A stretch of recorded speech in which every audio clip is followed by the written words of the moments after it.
नमस्कार, mystical path YouTube channel में आपका स्वागत है।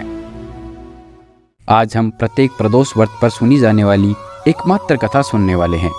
इस कथा को आप व्रत के दिन या अन्य दिन भी सुन सकते हैं। प्राचीन काल में एक गरीब पुजारी हुआ करता था। उस पुजारी की मृत्यु के बाद उसकी विधवा पत्नी अपने भरण पोषण के लिए पुत्र के साथ लेकर भीख मांगती हुई शाम तक घर वापस आती थी। एक दिन उसकी मुलाकात विदर्भ देश के राजकुमार से हुई, जो कि अपने पिता की मृत्यु के बाद दर दर भटकने लगा था। उसकी यह हालत पुजारी की पत्नी से देखी नहीं गई। वह उस राजकुमार को अपने साथ घर ले आई और पुत्र जैसा रखने लगी। एक दिन पुजारी की पत्नी अपने साथ दोनों पुत्रों को सांडिल्य ऋषि के आश्रम में ले गई। वहाँ उसने ऋषि से शिव जी के प्रदोष व्रत की कथा सुनी और उसकी विधि भी जानी तथा घर जाकर वह भी प्रदोष व्रत करने लगी। एक बार दोनों बालक वन में घूम रहे थे। उनमें से पुजारी का बेटा तो घर लौट आया, परंतु राजकुमार वन में ही रह गया। उस राजकुमार ने गंधर्व कन्याओं को क्रीड़ा करते हुए देखा। वो उनसे बात करने लगा। उस कन्या का नाम अंशुमति था। उस दिन वह राजकुमार घर देरी से लौटा। राजकुमार दूसरे दिन भी उसी जगह जा पहुंचा जहां अंशुमति अपने माता पिता से बात कर रही थी। तभी अंशुमति के माता पिता ने उस राजकुमार को पहचान लिया। उसने कहा कि आप तो विदर्भ नगर के राजकुमार हो, आपका नाम धर्मगुप्त है।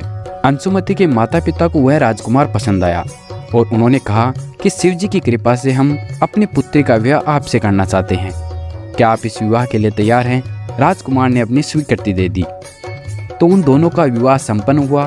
बाद में राजकुमार ने गंधर्व विशाल की सेना के साथ विदर्भ पर हमला किया और घमासान युद्ध कर विजय प्राप्त की तथा पत्नी के साथ राज्य करने लगा।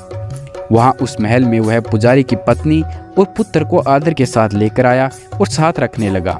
पुजारी की पत्नी तथा पुत्र के सभी दुख व दरिद्रता दूर हो गई और वे सुख से अपना जीवन व्यतीत करने लगे।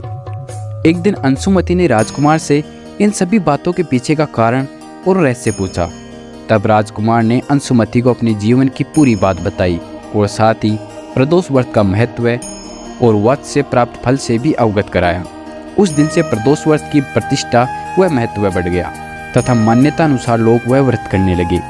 कई जगहों पर अपनी श्रद्धा के अनुसार स्त्री पुरुष दोनों ही यह व्रत करते हैं।